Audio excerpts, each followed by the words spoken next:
respect for nature.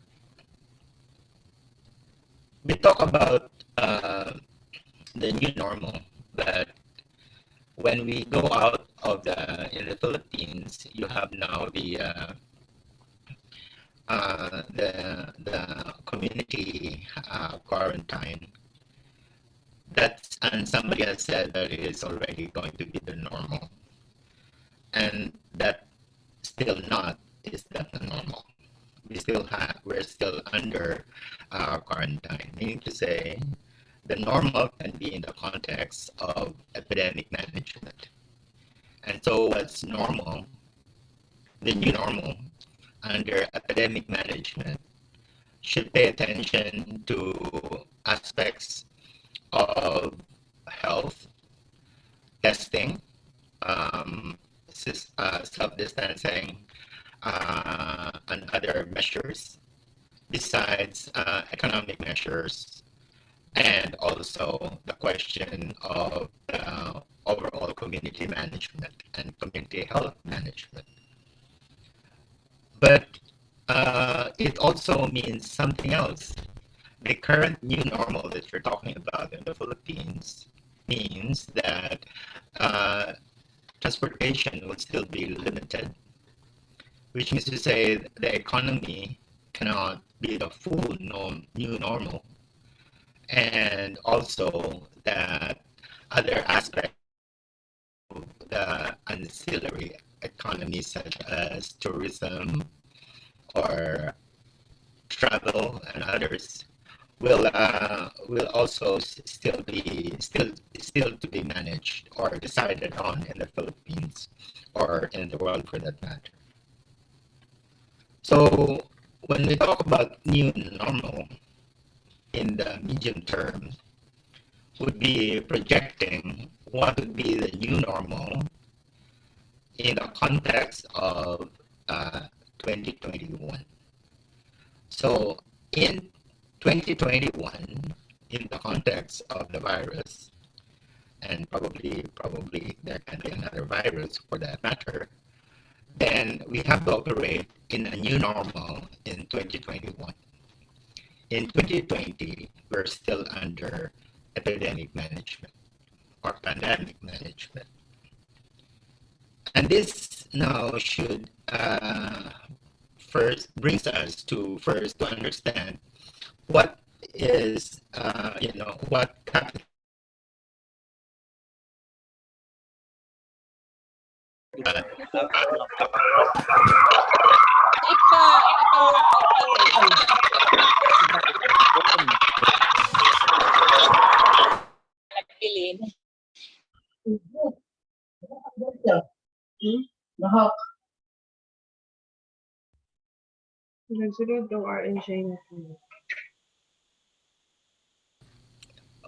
There's somebody speaking still.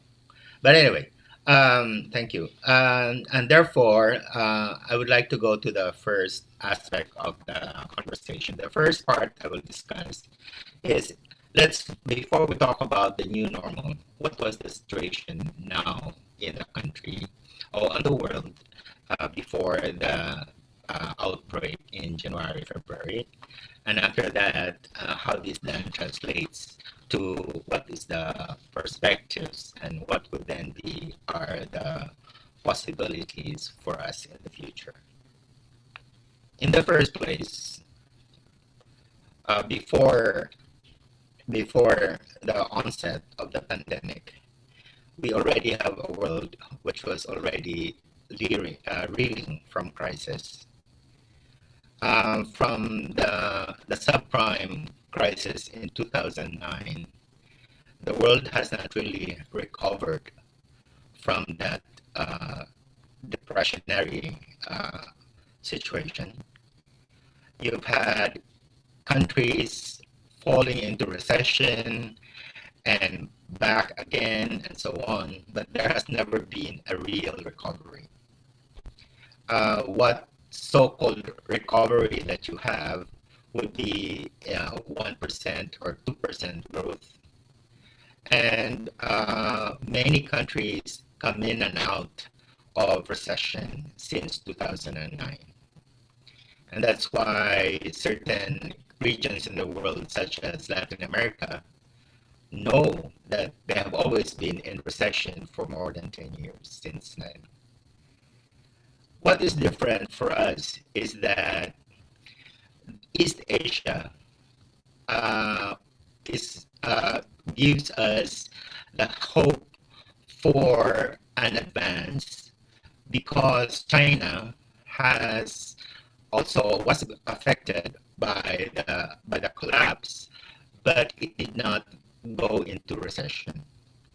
So for a long time, China had double-digit growth, but since 2009, its growth was only 5%.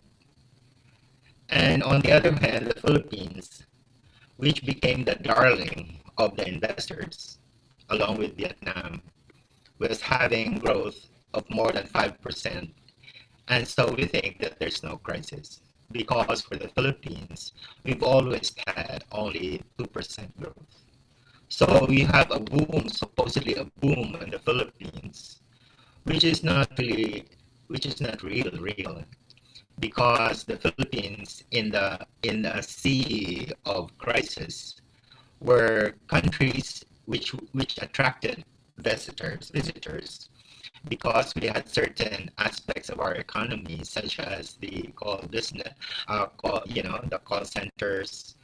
Our migrants were really became a foundation for our financial buoyancy, and so therefore the Philippines appears as though it has bucked the crisis, but in reality, it's a growth that was essentially, of course, we know it's short-term growth from in,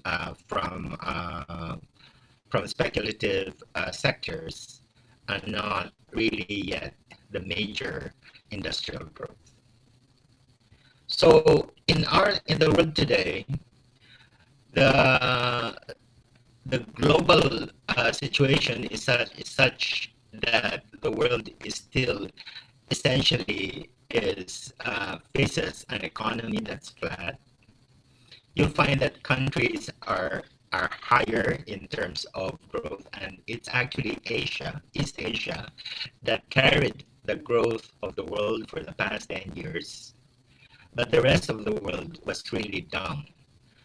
And with that kind of situation, and you have now the COVID crisis, what do you expect then? So it's not as though things were good and suddenly it's going to be bad. It has been bad.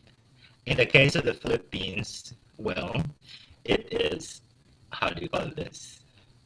Bad with a cake, you know, with decorations from some sectors. We know that our agriculture has really been in the pits. Growth in agriculture is still below, and therefore, uh, what happens after the COVID is going to be really scary for the world as well as the Philippines. So while the high tech growth in Asia, and with that, the Philippines was able to you know to yung naambuna, no, that that we have been in the neighborhood, if you will. Then the Philippines, the impact of the crisis will not be as bad as it will be in Europe, in Latin America, Africa, and even the US. In this situation, you'll find that the TNCs will also have already didn't have it pretty actually, and with the crisis, they will face severe economic growth. So in that sense, you have a situation where a number of DNCs are doing well, but most DNCs in the world are really facing problems, such as to the level that even in China, you find DNCs also already reeling from the crisis from 2018. In the world today, there is already a severe debt overhang. We talk about the debt problem 30 years ago, but now the debt problem has become severe, such that there are more than 30 countries in the world that are already facing the threat of reneging on their payments.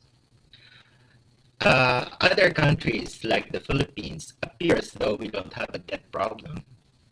And the reason for that is because we are awash with dollars from our migrants and also from investors. And therefore, the Philippines therefore doesn't have debt or doesn't have a debt problem because we can pay our debt in time. But in reality, the Philippine debt is also very deep. Now, so the question of having debt basically say, well, if a person can pay your debt, then you don't have you're not in debt. No, I'm in debt, but you don't have a debt problem. But now, more than 30 countries are facing that debt problem, and another 30 countries are already being threatened also with their debt problem. Even countries that we don't expect would face that problem, like Malaysia or other countries in Latin America. But the 30 countries that are facing the prospect now of having to pay their debt are 30 countries mostly in Africa. These are the poor countries in Africa. This is the reason why, in the context of COVID, there is a big demand to reduce the debt or provide some relief.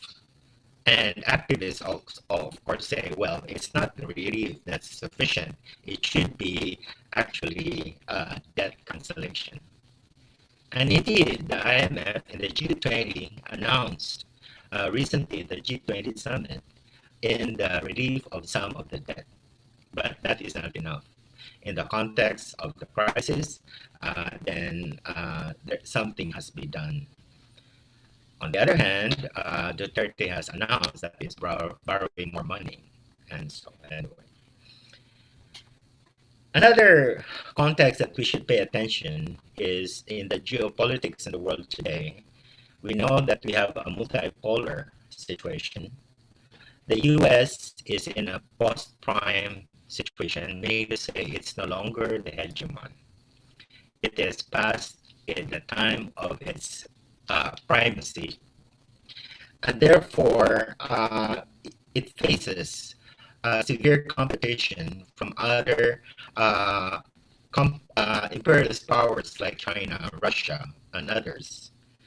Europe also is starting to flex its muscles, and then have conflicts between the U.S. and Europe. In that situation, the U.S. at the time last year was already seeking ways by which it can recover its prime position.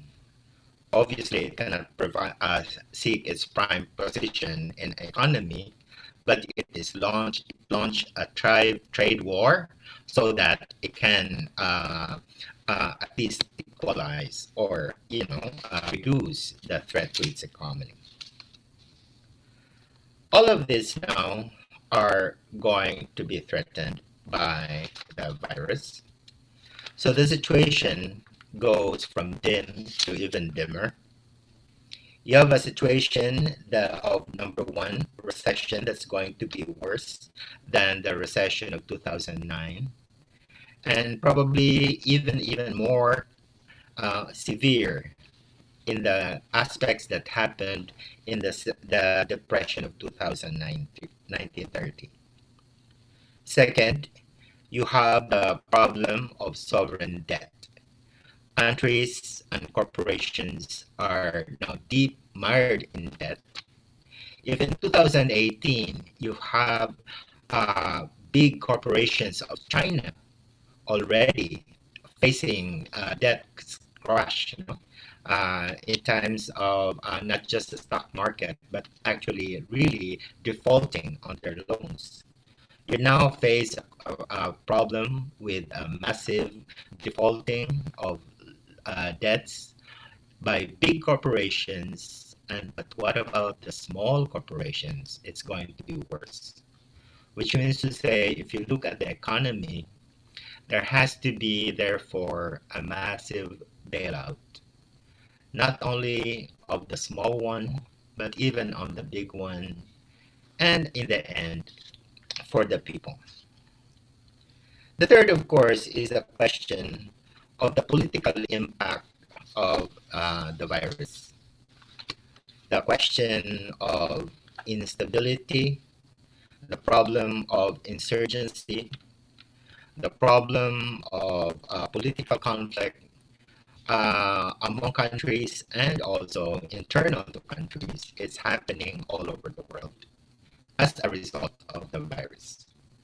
And it becomes more severe for certain countries like the Philippines, which is facing a situation of political instability, an instability that is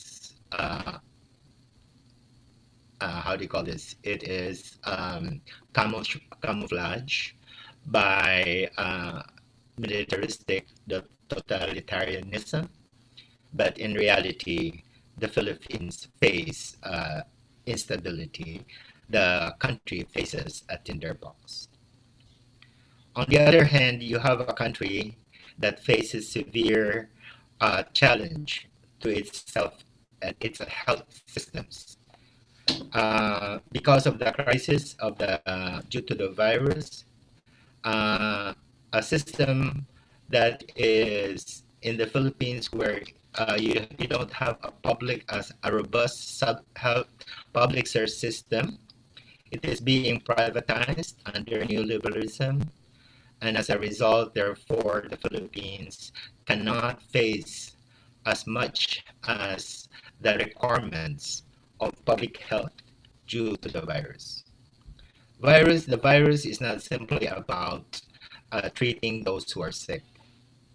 We're talking about the fact that, on one hand, if you already had a number of cases in a weak hospital system, we also need to strengthen our public health system that is able to trace, it's able to provide public information, that provides guidance to families in handling the health systems even before COVID, I mean, before they become sick.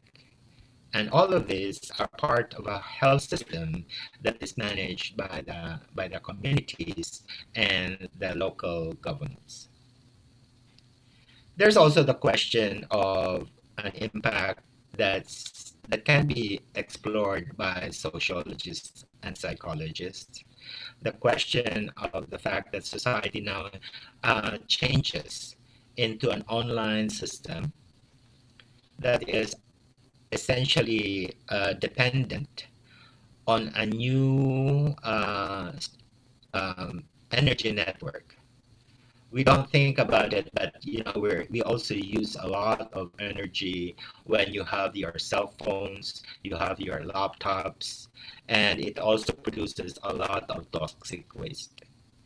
And that kind is we're able to deal with uh, with the situation of urbanization and technology, but we don't think about what's behind the technology, what is the material threat of this technology as well.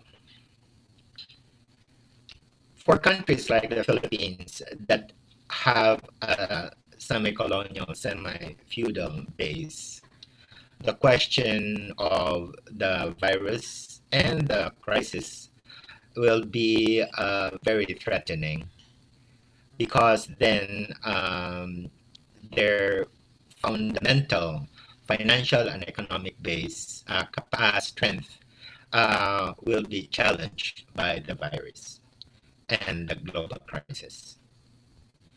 For now, you'll find that we are dependent basically on the big, powerful countries like the U.S.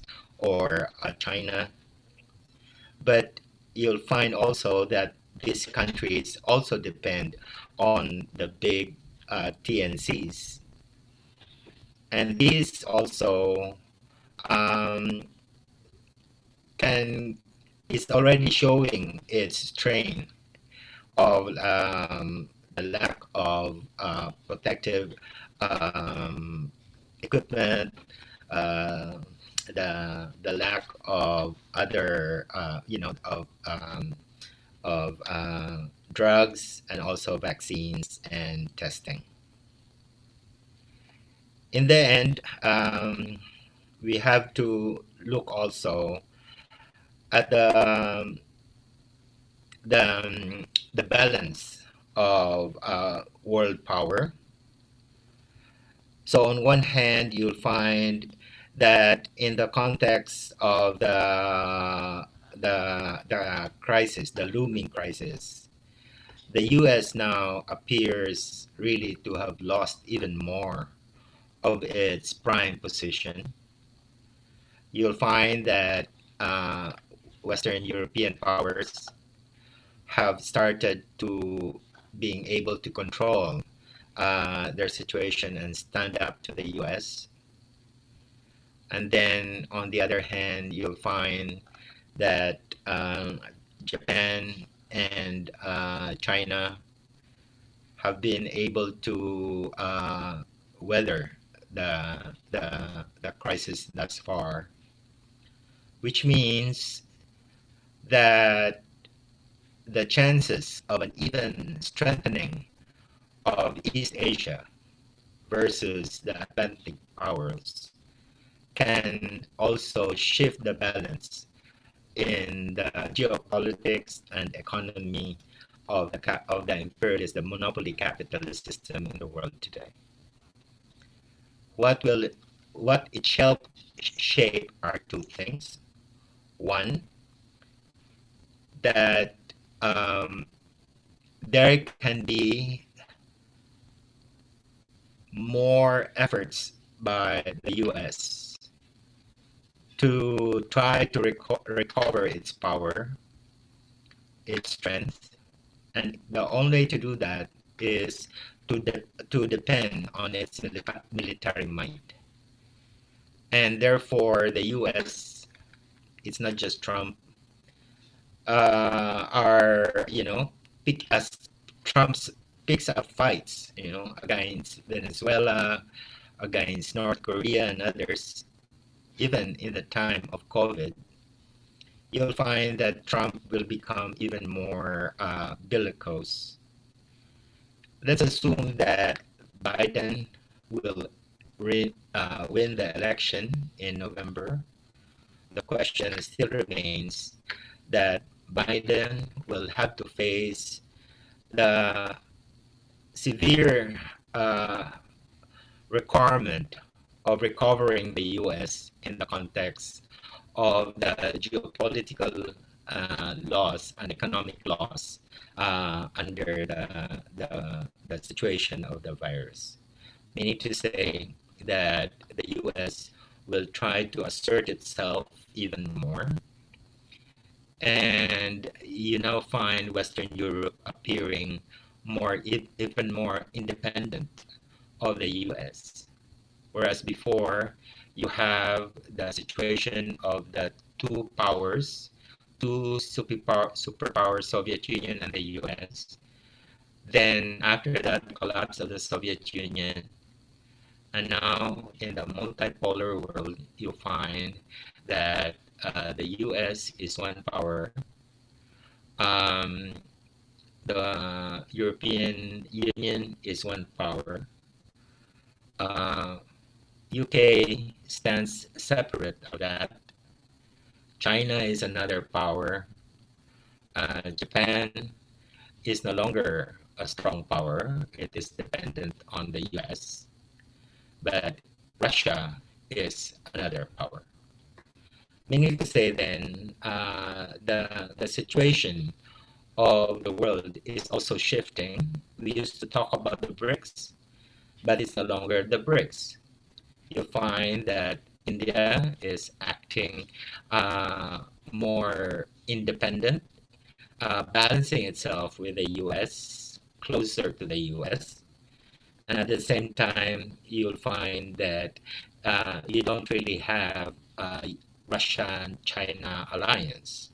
So even and therefore in this crisis, the what appeared to be certain uh, alignments are are are also up to up for grabs in relation to one, economic rebooting, two, who is the easiest to develop and position itself, and then the level of impact of the crisis on the economy of each of these countries. So, what is the new normal? As I said, the new normal should be measured in the context of 2021 and refers to a number of factors that we should look at.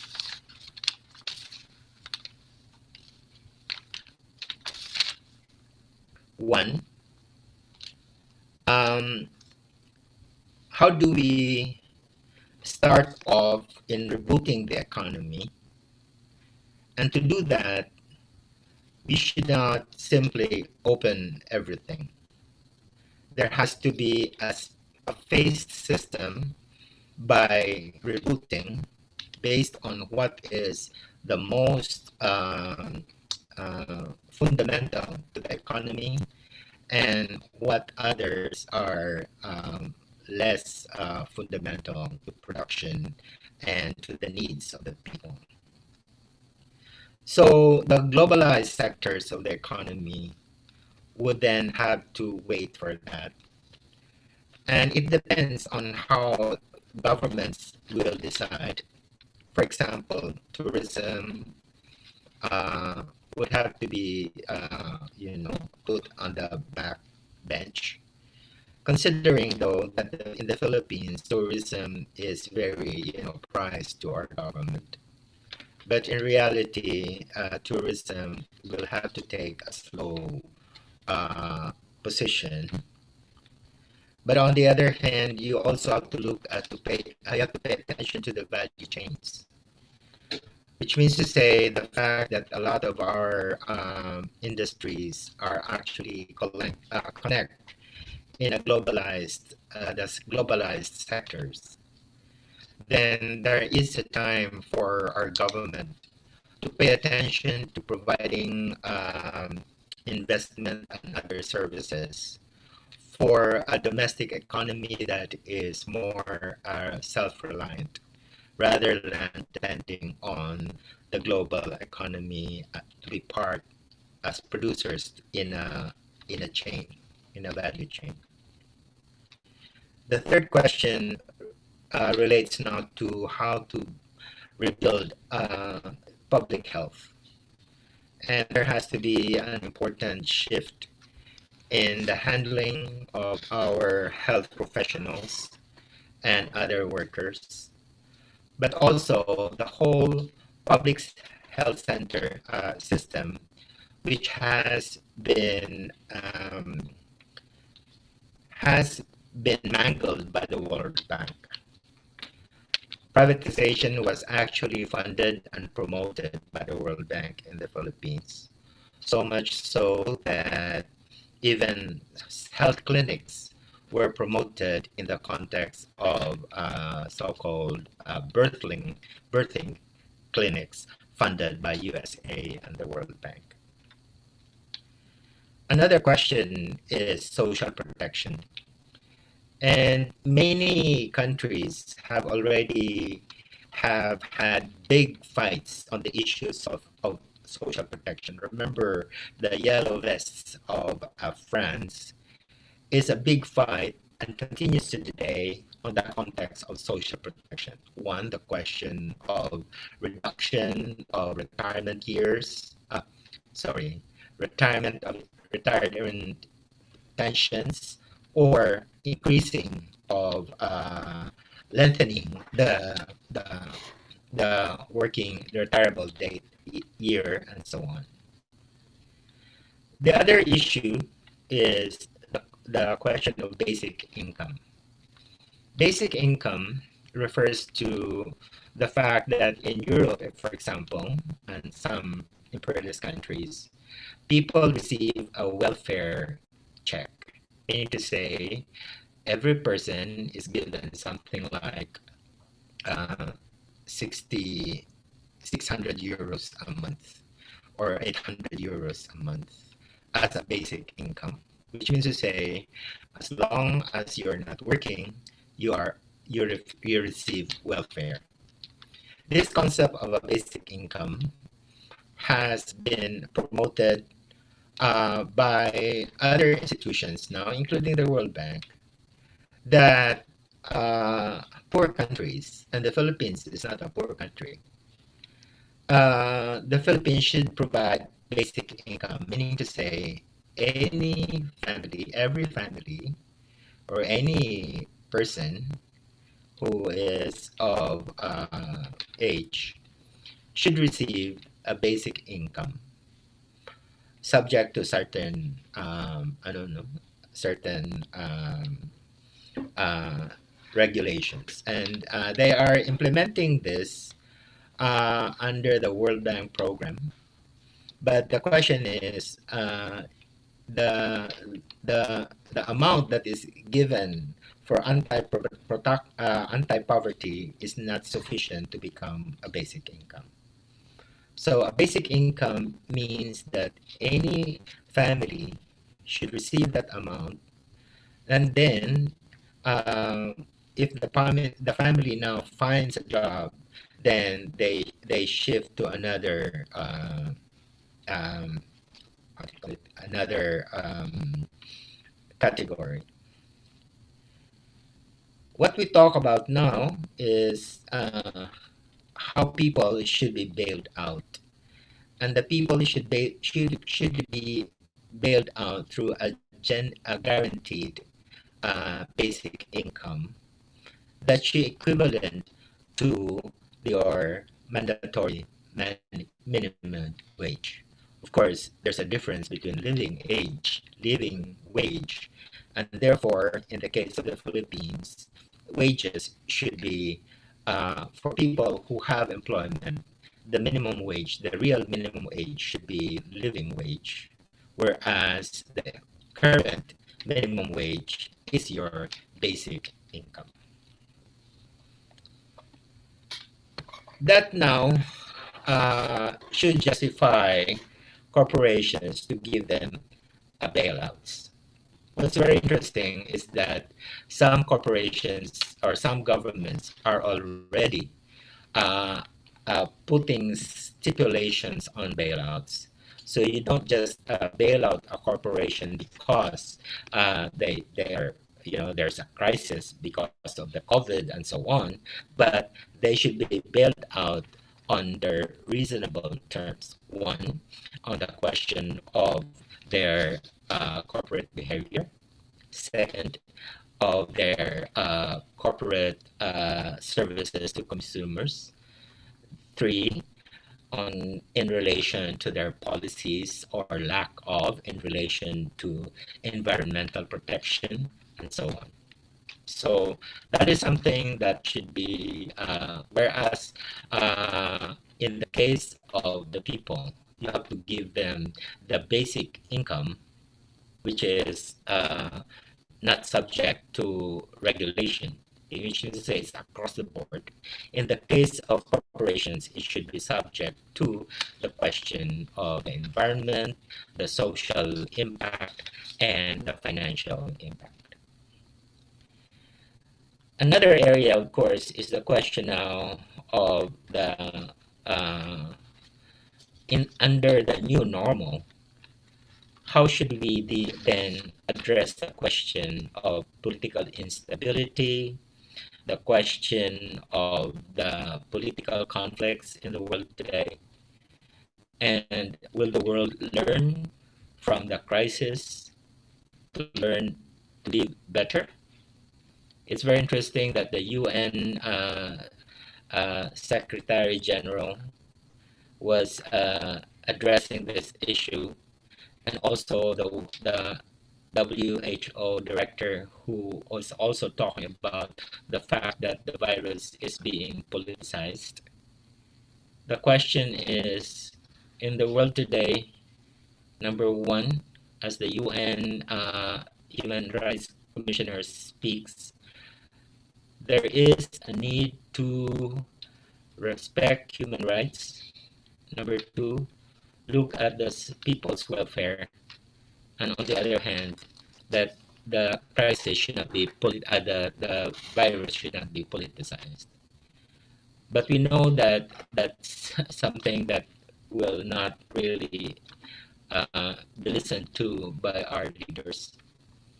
That the virus is just a function of the situation in each country, which means to say in each country it is not time for people to change, but it should be. But the fact is that people are using the virus as they fit, and also see the virus as a threat. Because indeed, in general, the virus will threatens or exposes the weaknesses of each government, weaknesses each society's economy and health system.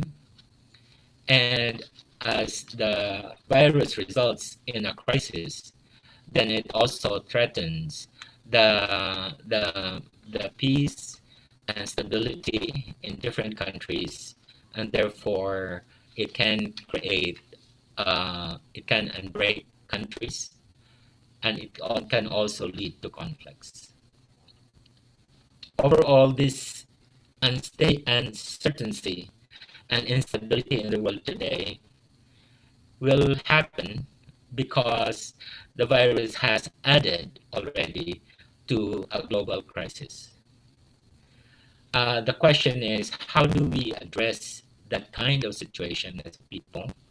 And it's a question of recognizing that a deeper crisis due to the virus will also provide us an opportunity for change.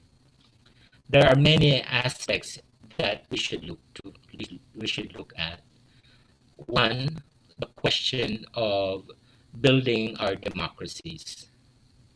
How do we ensure that in the face of crisis in 2021, we will be looking at this from the framework of building our democracy, and democracy, an economic democracy that is premised on building the people's power. How people can recover their uh, economic lives, their livelihoods. How do we strengthen our productive endeavor? And how will the government support that? Will the government in each country provide a democratic framework for rebuilding your societies and our economy? Or it's going to be more difficult? Indeed, you can look at countries like Cuba, where they were able to, strengthen their social system in a manner that further strengthens people's health as a pillar of their social system. They're able to ensure that there is food and livelihood for everyone. You don't hear about poverty in Cuba, but poverty is not profligate. Sorry, Cuba either is not profligate, meaning to say you don't see people very rich in Cuba, but they're not poor and they're not hungry either. So it is a model that we should look at in building an economy that is truly democratic. But on the other hand, for us to be democratic, we have to look at the problem of subjugation by foreign rulers. The subjugation through treaties, through economic and political control by the US on the Philippines. And you'll find that not just in the Philippines, but also in many other countries in Asia, Latin America, and Africa. Well, the US has control either directly and also indirectly through the IMF and the World Bank and the WTO. Because of this, these governments have faced a double challenge in rebuilding their economies, but because they are subject to stringent controls, they don't have any space for policy making because every time they move left or right, there is an agreement that they have to follow through. And it's not a simple paper. It's an agreement that they are time and again called upon, told to task if they do not fulfill those agreements. We can be opportunistic about China, but the problem is that China also is even more opportunistic on us. And the question of countering China is a problem for everyone, whether it's the people or the governments. Um, we have our claim on the Kalayaan islets and shoals, and they is taken over by China by the Dash 9 uh, redefinition, and now you cannot do anything about it because China has overweening economic, political, and military control on the area and also on the Philippines. So we face a problem that whatever you do, you have to fight head on for our national independence against the US, and secondly, against China and any other foreign power. If you want to become a future, to develop a future that is truly democratic for our people, it has also be uh, liberated. So we are for national liberation and democracy, and it's our prime concern that we address the democratic aspirations of our people. And in the face of the crisis, it's going to be a challenge for us next year. A new normal, a new normal is a world to win also. Thank you.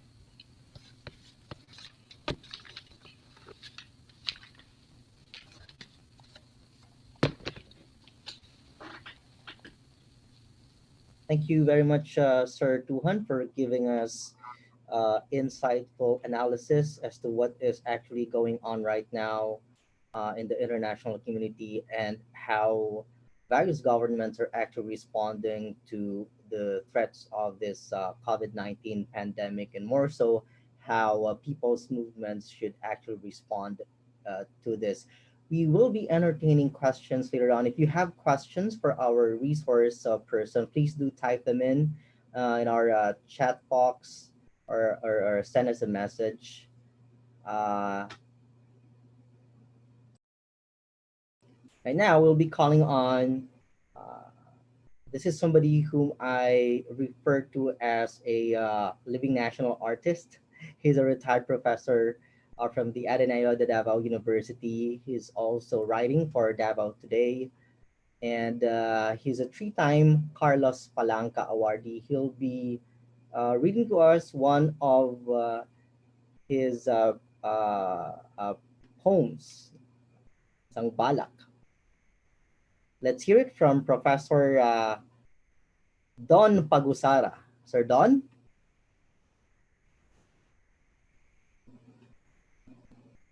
Sir Don, are you with us?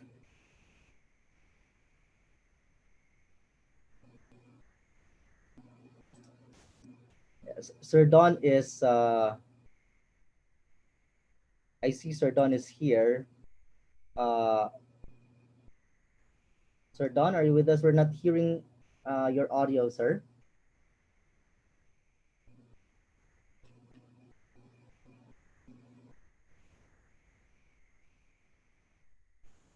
Okay, anyway, so let's just wait for Sir Don to establish connection.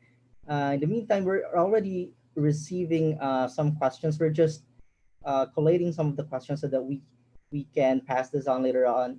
We can pass this later on to Sir Antonio Tujan for him to answer. Sir Don?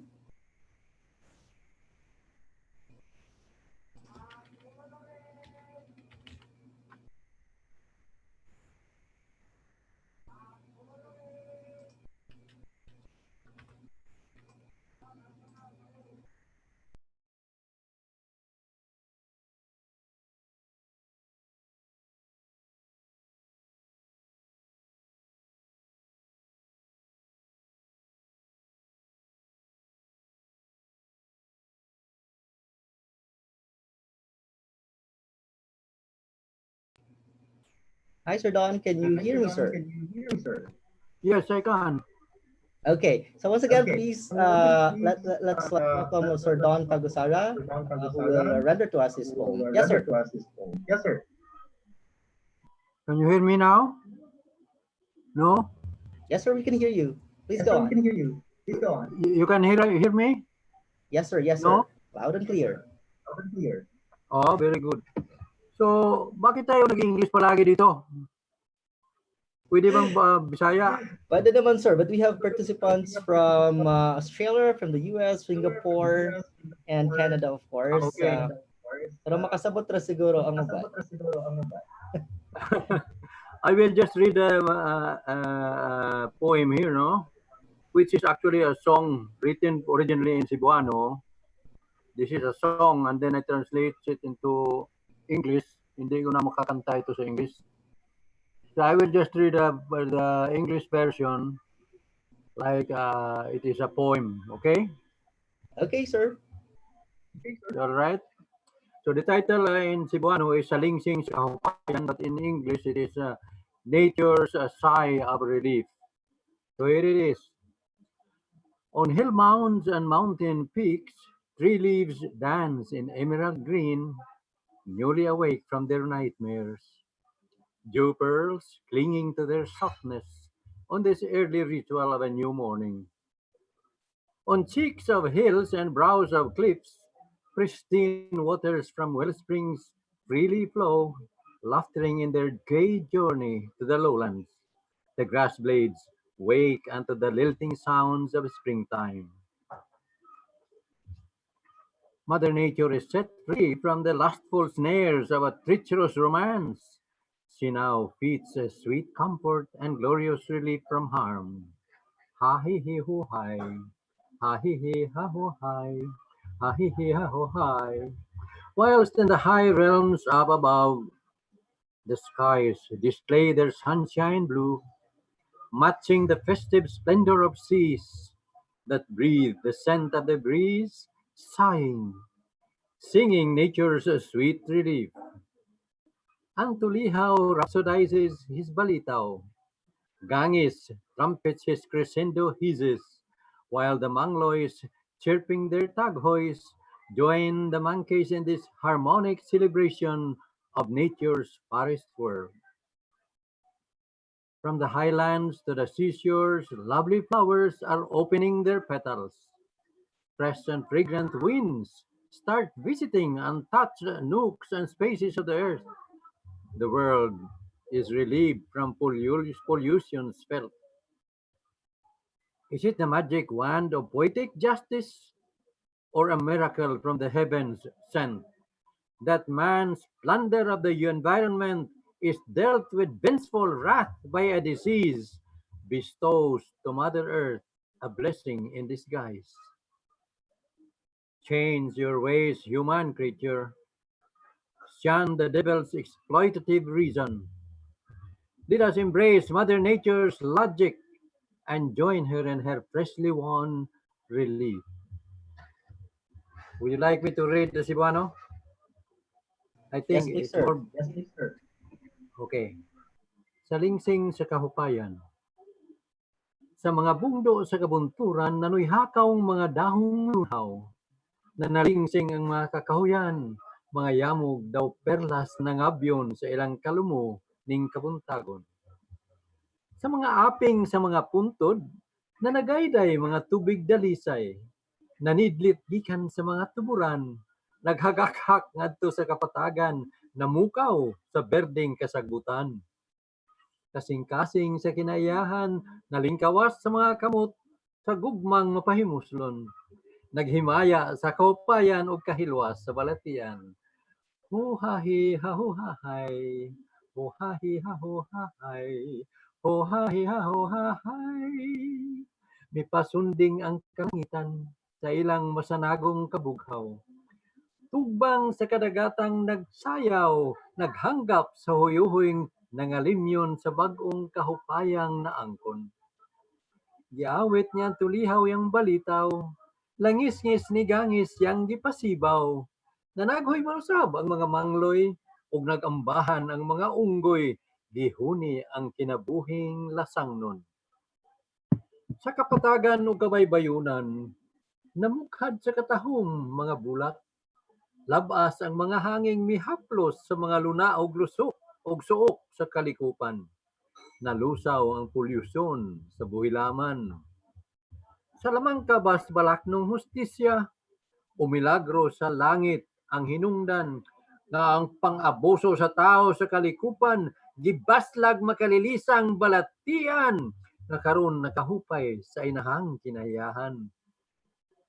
Pagbag-o na tawhanong nilalang, isalikway mapahimuslong katarungan. Duyugan ta sa inahang kinayahan sa iyang himayang kahupayan. Okay, thank you. Wow, thank you very much, Sir Don. Professor Don Pagosara, you never fail to amaze us with your prolific writing. And that's no wonder you are a three-time Carlos Palanca awardee. Thank you very much, sir, for rendering to us your very, very beautiful lyric poetry. That was a song, right? I was hoping that you were going to sing that for us. But thank you very much for reading to us your poem. This time we were able to collect some questions from our participants, and we will be entertaining them with, of course, our resource person, Sir Antonio Tujan. So let's have this first question, Sir Tuhan.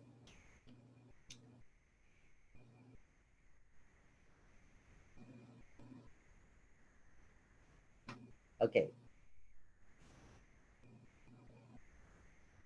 Right. So we have a question here from Jabi, sir. So there's been talks of some conspiracy theories as to COVID 19 or the coronavirus being man-made. What is your take on this? Is this part of some sort of the ongoing trade war between the United States and China? Is there some truth to this? What's your take on this, sir? Yeah, I've read all the stories actually, and as in most conspiracy theories, there's always a ring of plausibility. And the thing that it goes that, for example, the um, the office, the doctor in was it in Maryland, that she is in the military center, actually has all the strains, the mother strain of Corona 2. And that's the basis of one conspiracy theory that it's actually um, a bioweapon from the US. Then there's a counter story that it is actually the lab controlled by the Communist Party of China in the Wuhan center, and that there was an accident. In both stories, one in the US and one in China, you have an accident. But there's also the implication that um, it's more than just an accident. Now, it is also true, and these are small snatches of evidence, but that feed conspiracy theories. But there are also other snatches of evidence that shows that that certain strains of Corona 2 did not come from Wuhan, which means to say there is a strain that is the one that is operating from Belgium and France, another strain from Italy, and so on. And therefore, it would give credence that it's not the Wuhan laboratory, but the U.S. laboratory, which has the so-called mother's strain. Still, those are conspiracy theories. The important thing is to understand that there is a natural process or the unnatural process by which human population, the urban population, would create a situation of zooic transfer of the pathogen from wild animal to the human population. And that's a natural story. Now, unless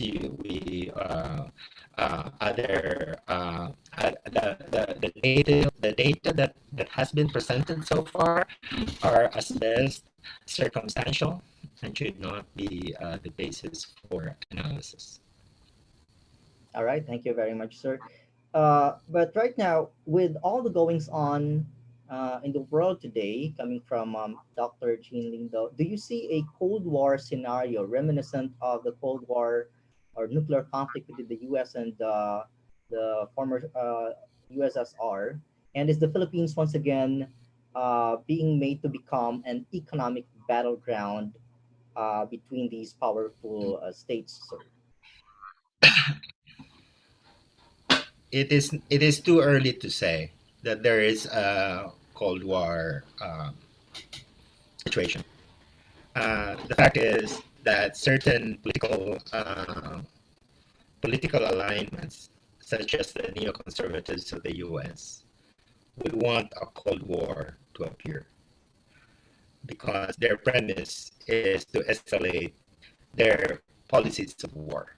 In the first place, they're already continuing the war as we speak, and so for them, a situation of bipolarism or a situation of a break between two factions of the powers, is what they would want to appear. That does not exist yet. It would seem that, for example, that Russia and China are in one side, and you have Western Europe and the US on the other side. It's not yet that. What you find is that the US is nag-uupat, no? ng away. They are raring for every fight. Like you notice, they attack Venezuela, they attack Iran, they attack, even in the context of the COVID crisis, you'll have Trump attacking Venezuela and you're almost declaring war on Venezuela. So that kind of a situation is something that is can be specific to Trump, but you'll find also that Trump is not a situation, is not yet in a, or the U.S. is not in a situation to consider Europe to be part of its direct ally against China.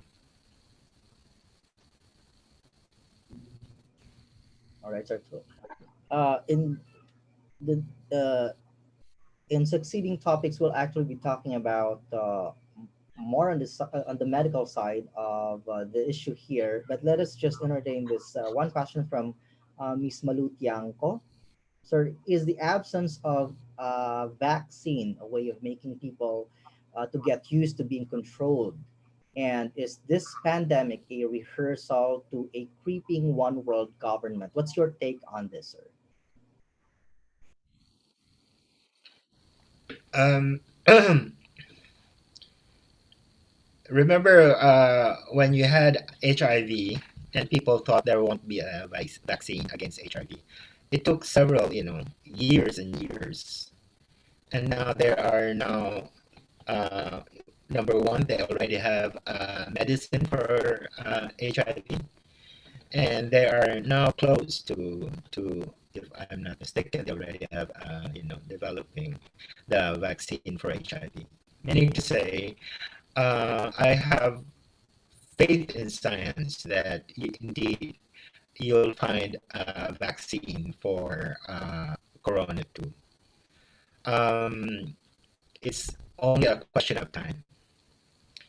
But at the same time, the question of developing a vaccine does not mean that it will lead to a super government. That whoever has the vaccine will own the world and become a control of will control the world. Um, there are too many factors that would not allow that. It is well, you can have an idea, turn it into a movie, but for the world in the real world, there are so many factors by which the question of initiative by societies will not necessarily turn everything into a super government.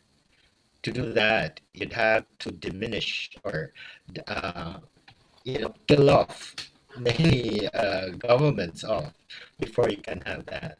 And it is not going to be. It's not something for the near future. All right. Thank you for clarifying that, sir. Here's a question from Jay Apia. In the past few weeks, the Philippine government, through its chief executive, has been telling its people that they don't have ample funds to suffice the significant spendings amid the pandemic, thus prompting them to borrow from the International Monetary Fund, World Bank, and Asian Development Bank. Do we have the exact amount now loaned by the government from these multilateral lending institutions, sir? Mm. This is uh, that is not easy to answer that question. You see, in the first place, um, in the days in this day and age of the neoliberal globalization, the debt has become financialized, meaning to say the system of owning is not direct to one institution like the World Bank. The Philippines owns a lot of money through bonds, starting with the Brady bonds. And since then, our government has been, issuing bonds left and right, samurai bonds, and so on. And so to uh, probably Ibon Foundation has kept track of all those bonds of the public sovereign bonds of the Philippine government. Not to mention the private bonds that has been issued by, Villar and others. So the Philippines has a lot of debt in that sense. Now, when Duterte says that they want to borrow money from the World Bank, meaning to say they want to borrow money on concessional terms. So money that should have 0 to 2% interest rate only from the World Bank. And the other question, of course, is why we borrow money when the Philippines supposedly has a lot of resources? Well, because the Philippines actually, for this government, we are our resources, our what? Our reputation, because there's a lot of bonds already that has been issued by the government. So just to clarify, sir, does this mean that the Philippines can in fact really weather through this financially speaking without the need to borrow from multilateral lending institutions, for example? Um, Number one, of course, the Philippines cannot borrow from issuing bonds anymore in this situation. The Philippines can only borrow money from the World Bank and the Asian Development Bank, not the IMF. Indeed, the Philippines might need to borrow money, but it has to be. I cannot speak to the fiscal situation of the government. The government has announced that they need to borrow money. I think it's for the Congress to check on it. Why should the government be borrowing money? Or could the money raise? Could the government raise money domestically from the Philippine uh, corporations rather than borrow from abroad? And is the only way is to sell our soul, or what property we have? Again, of course, we have been selling our properties left and right. So indeed, for me, there has borrowing money should be something that they should be subject to congressional inquiry, number one. Number two, the government should start collecting money from the corporations. If our officials and influential people can raise money for COVID, uh, Lenny Robredo raised 50 million. Why not do 30? Right. Also have a question coming from our some of our participants from the academe. They're looking at the crisis having an adverse effect or impact to the educational sector right now, especially that some schools may actually not be ready for what they call the new normal in providing education and learning systems in the country today, owing to this or this COVID-19 pandemic. This will, of course, affect schools with regards to having low enrollment, for example, and a decrease in the number of faculty. So this is a question from Mario Castillo. Would you comment on this, sir? Ano ba yung pwedeng gawin ng mga eskwelahan, for example? Uh, Especially because education cannot and I think should not stop, no? Just because there is a global pandemic. So, what do you think should schools be doing to respond to this, given the crisis, given the financial difficulty that they also face? Mhm. Kinahanglang usbon ang sistema sa edukasyon. Ingon man ang paagi sa pagtudlo. Dili mahimo nga way nga dili na nga ang edukasyon ay gumikan lang sa pag-adto sa eskwelahan. Pero di sad mi mahimo nga ang edukasyon ay naalang sa pag ano no pagpunta sa eskwelahan, which means to say under the new normal, there has to be, first of all, I think education is a social activity. But on the other hand, we should also understand that people can be homeschooled.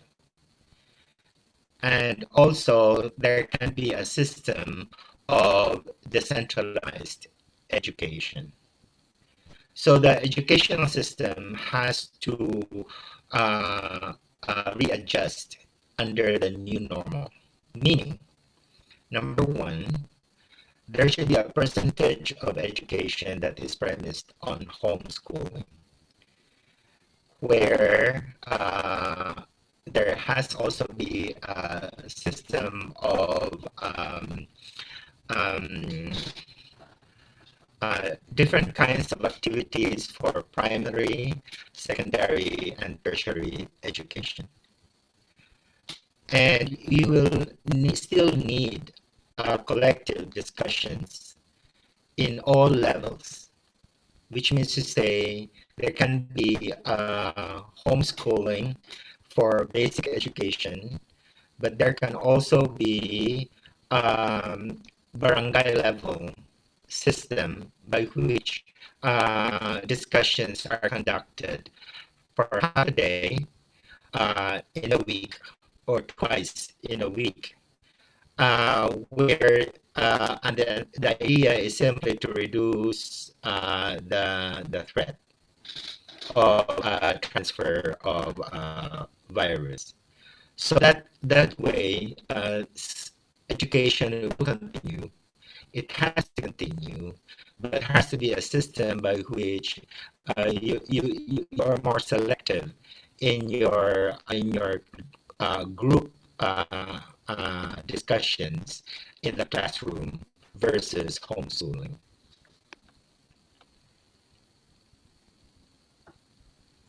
Right. Thank you very much, sir. Just to wrap things up, we do have some questions we've been getting from our participants here, but we feel that these questions are going to be answered and be discussed in our succeeding forum. So let's just address those questions. But if you still have questions that you need to be clarified with our related to our topic today, and which you would want to address to Mr. Tuan, you may still type in your questions. We will collate them and send to you the answers of our resource person, just so in the interest of time. But I think we need to entertain this one last question to wrap things up, because we're on the topic of the uh, the imperatives uh, on the working people as regards to the impacts of COVID-19. Sir, we have been talking about the new normal, and we have various definitions as to what new normal is and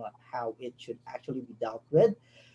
What would be the new normal in the when we talk about the people's movement? How do we best position our analysis, our advocacies in advancing the people's rights, given the current political economic condition in the country and the global community? Remember, it's just a virus, and the virus can be managed and avoided. So the normal is premised on handling the virus. It should be handled in professionally, uh, not subjectively. And by doing so, it means that if you're going to have ready test kits, you have a system where you are able to assure that people are, besides tested, also are provided medical treatment, then theoretically everything is normal. Meaning to say, you should be going to work, whether it's the farm or the factory, on the condition that you test yourself every day. So if your test kits is 10,000 pesos, that's crazy. But if you produce it in such a way that is so cheap, then you can test every time, every day, and you know that you're normal or not. And so over time, the testing becomes cheaper and cheaper, and therefore it becomes a normal for you to just check that you are normal enough, and you don't have to go to a clinic because indeed you're not positive, and therefore you go to work, to the factory, to the school, and so on. So the normal, it should be premised on that. I think the problem is it has become a business for the for the big pharma, for the so I really support the fact that the UP has proposing has produced the test kits, and it should be a product that is owned by the government. It should not be owned by the private sector. And in the same way that the sambong and the other products that were produced by the government and then turned over to Rhea Pharmaceutical, that is crazy. It should be produced by our government, isn't it? And therefore, it's something that is normal. So it becomes part of life. Because if we want to live in the cities, then we have to adjust to living in the cities, and the government should provide everything.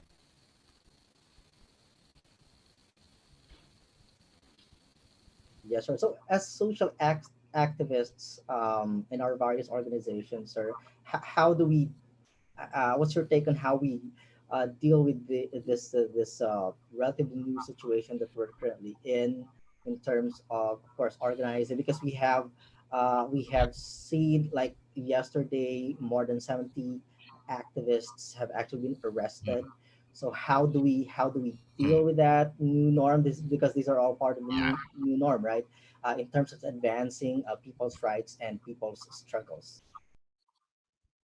yes, and that's the other side of the story.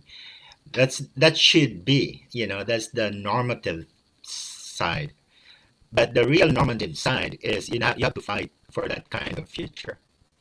If you have a government that is has already implemented martial law without declaring it officially, and a government that is already arresting people, uh, more than almost similar to what Marcos has been doing, it requires of us to work to operate in a system way. Also, in the context of the COVID, it's just similar like after proclamation in 1981, meaning to say you have to do your work in doing your mass work on a day-to-day level to talk to the people. And since you can't do it because of social distancing, then you make use of your cell phone. You have to make use of the chances that you have to have better relationship with your neighbors and to strengthen the capacity to operate in the context of COVID, meaning to say to develop social and community solidarity, and from there raise that solidarity. The fact that what's happening in the country today, where you have a situation where fascism is being implemented through in the context of the virus, is something that requires for people to understand, because people assume that it is simply a government doing its duty for to address the virus. But we do know that number one, you don't need the military and the police to act in a fashion of the police, in a military fashion to implement social distancing. The responsibility of government is principally to provide public information and to organize people to uh, to implement what has been told them, and not to manhandle people just because they call them pasaway.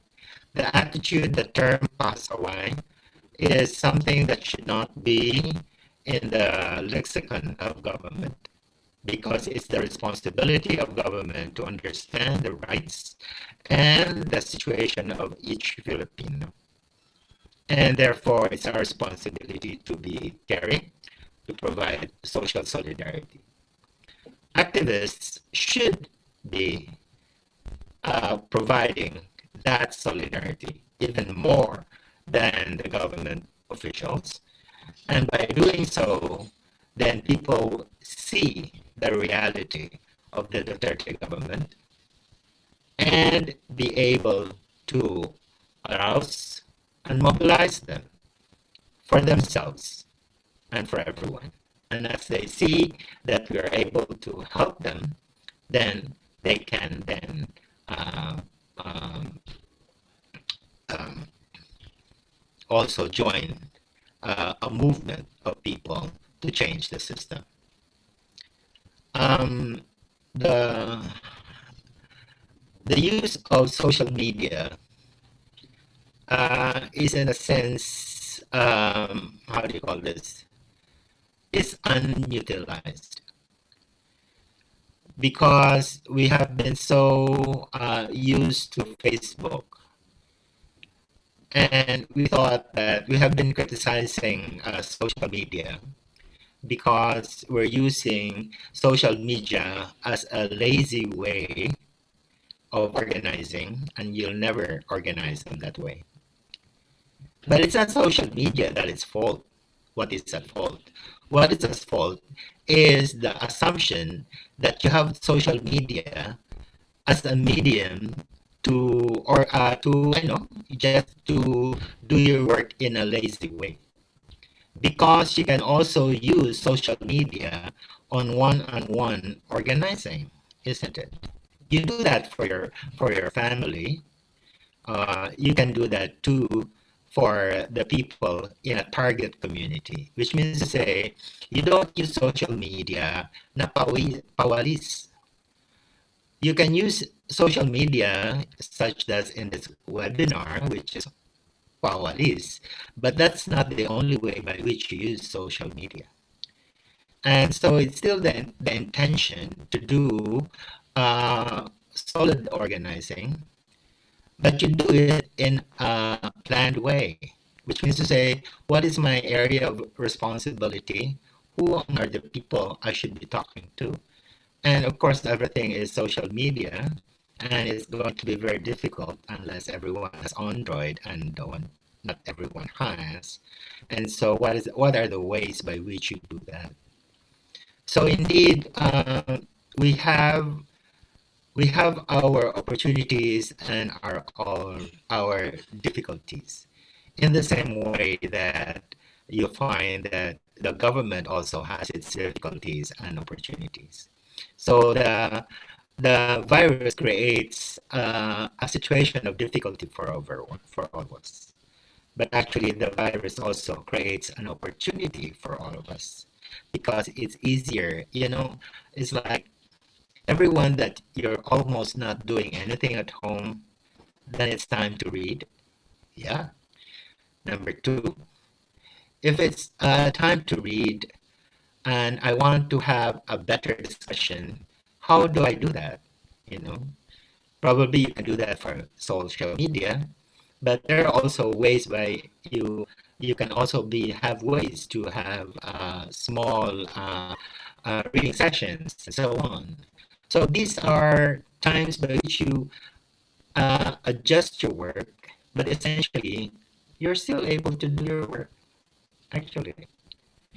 And for all of us, we need to pay attention. But the bottom line, of course, is how do we extol people's rights? And by extolling the people's rights, it means arousing and mobilizing the people so that we all together have a better democratic world. All right. And looking at how things are, murag ubay-ubay yun no ang challenges nga ato ang kinahanglang pangibabawan in adapting to this new situation that we're in right now. But as what you have said, Sir Tuan, ano, organizing, solid organizing, uh, kinahanglang buhatan ng pamaagi, pakita pamaagi na as to how we're going to do it. And we need to adapt. We need to adapt in this crisis. Daghang opportunities which we need to seize, no, tun-an kung unsaon nato pag-adapt ni Ana. Although of course, dili lamang social media, because as we all know, social media's reach, ang reach niya is very very limited still, no, in the context of the Philippine setting. But of course, that's one of the many ways that we can tap, which we can tap, no, para sa ato ang mga kimbuhaton, no, dinha sa sulong pag-advance sa mga interes sa katawhan. Ah, Daghan pa ubang mga pangutana din ni sir, no, but I suppose ang kining ubang matubag, no, kaya namang sagutin sa susunod pa natin ng mga talakayan, which we discuss a lot of things other than the generic issues that we are confronted with given this COVID-19 pandemic. No? So again, we are reminding our participants that if you still have questions, pwede po ninyong isend pa rin. Ano? And please give us your email addresses so that we will be able to email to you, no, the responses of our resource persons, no. Specifically sa ating topic po today, we will forward all of your questions, no, kay Sir Antonio Duhan, so that we can give him more time to respond to your questions. Kay mura gabi na kayo din sa Vancouver. You're in Vancouver, Canada right now, sir, right? Dili pa Uh, makayo kay kuan pa ng karon. Alas Madada pagbilar. dili pa man, pwede pa. Yeah, I've Lahi man ta I've dire. heard kuan. Kay dili man lockdown dire kayo. Pasabot, Ah. oo, sa pasabot busy kay ko. Kay kuan man, daghang mga forum, daghang meeting, daghang kuan. So, kuan wala man may lockdown. So karon Upalit. pag May 15 o May 1 gawas sa Davao o Cagayan de Oro, kailangan kuan na. Ayuho na ang atong pagtrabaho. Mm, mm. Balita ko sir na na-stranded ka daw din ha. Oo, kay Global Council man sa International Coalition on Human Rights sa Philippines. So kini ang meeting sa Global Council nagkuan. So nianhi ko dire kay kuan man kanang dili man naman ta kumuanhi kay kuan naman kay ko COVID naman. Base naman ko dito sa Europe, no? Nya so ko kung mas stranded jud ko. Pero unsaon man ni nga kuan man sa on the other hand, sabi ko epicenter man ang Europe, di ba? So tutuloy na lang ang Canada. So medyo may idea na rin ako ng mas stranded jud ko dire. Nga dili kayo hard ang lockdown sa kuan sa sa Canada compared to Europe. Yeah. Okay, okay ra po kay sir kaya, and we very much thank you, no, sa paghatag og panahon, no, in providing to us an overview, no, kung sa bagid ang gakahitabo karon sa kalibutan. Kay mao kani ang mo set, no, this now sets the tone sa serye sa ato ang mga webinars or online forum nga ato ang ipatigayon for the entire week. And having said that, again, we invite our participants na kung naapagid mo yung mga pangutana, i-message lang, email lang po sa atin, and then provide us with your email addresses so that we can respond to your questions. Because in the interest of time, kinahanglan nato siyang putuson, no? Of course, we would like to thank all of those who participated today. We have participants coming from all over the Philippines, and we have even coming from the US, Singapore, Canada, of course, Mr. Antonio, and perhaps some other parts of the globe pa.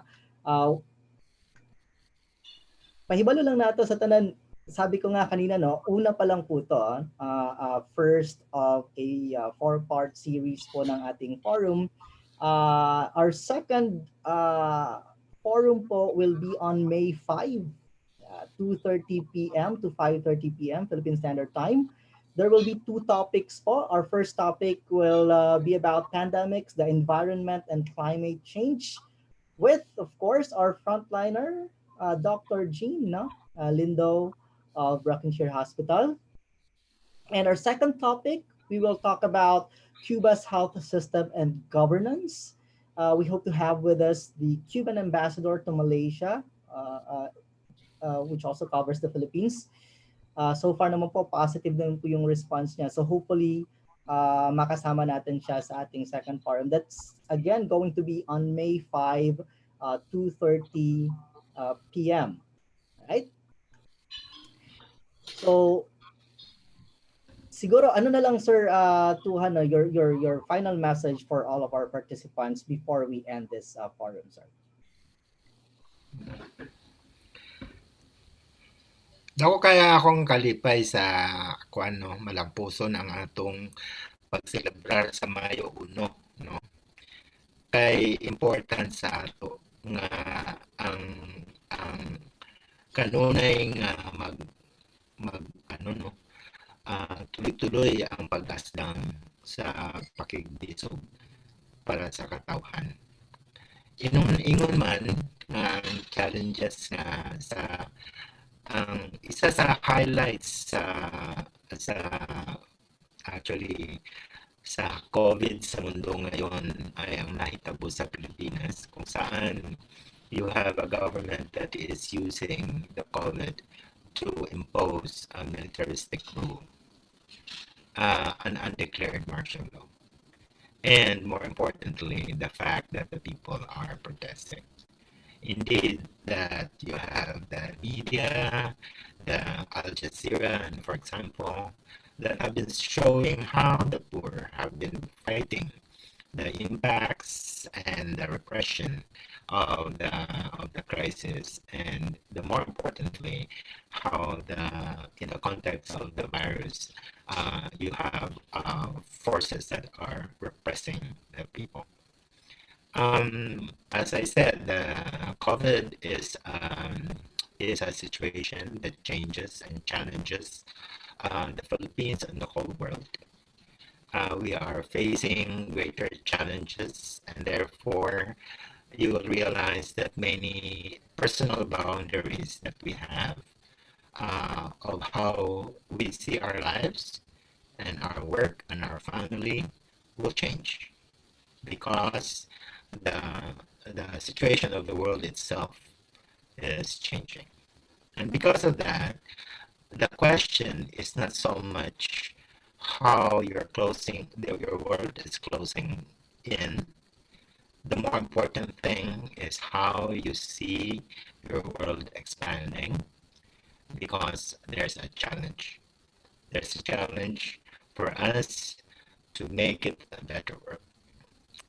And we don't know how long this will take, isn't it? But the important thing is that we challenge everyone, challenge our politicians, challenge our leaders, our churches, our corporations, and how they can really change everything for the people. In the meantime, the more important thing is to challenge the people to act, to organize, and to win. Thank you. Daghang salamat, Sir Antonio Tuhan. And of course, sa ato ang mga partisipante, you have been sending a lot of congratulatory messages din mo, basa man siguro ni mo niya, Sir Tony, no? And there's actually a comment from UTS, Union of Theological Seminarians. Ako lang basahon nga actually naana jud tay cure, no, food, pero murag daghan kaayo ang gigutom. 30,000 people actually go hungry every day, no. Uh, Featured ang sila nag-feature nato sila karon napay mga placards, no, kontraktualisasyon wakasan nagubot mga panawagan. So these are some of our creative means, no, nga ipadayag ang panawagan sa katawhan, and we have actually been uh, making use of these technology and other avenues for us to respond to the needs of our people. Sa makausap pa, daghang salamat sa tanan o ginaimbitahan ang tanan sa Mayo 5, 2:30 p.m.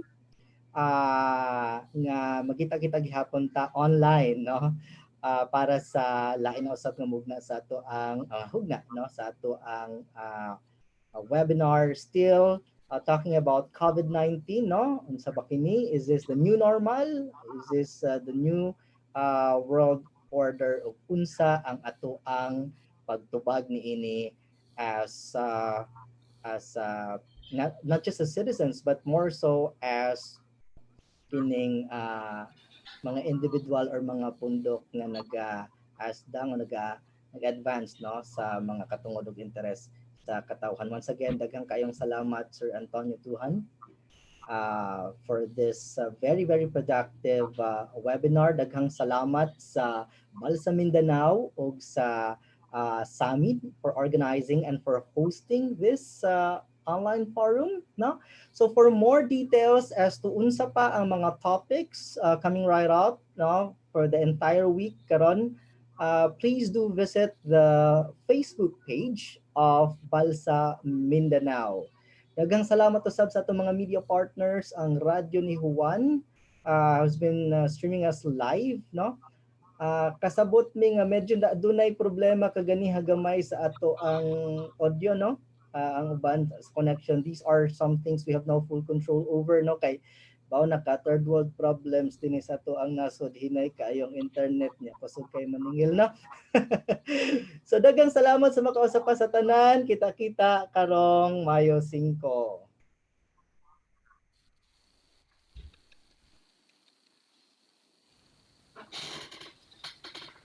Ako na daw tag picture sa picture smile sa inyohang mga camera. Tech team, can we have a picture please?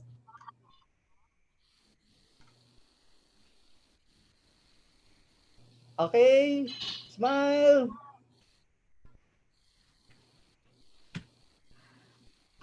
Okay, daghang salamat mga kauban.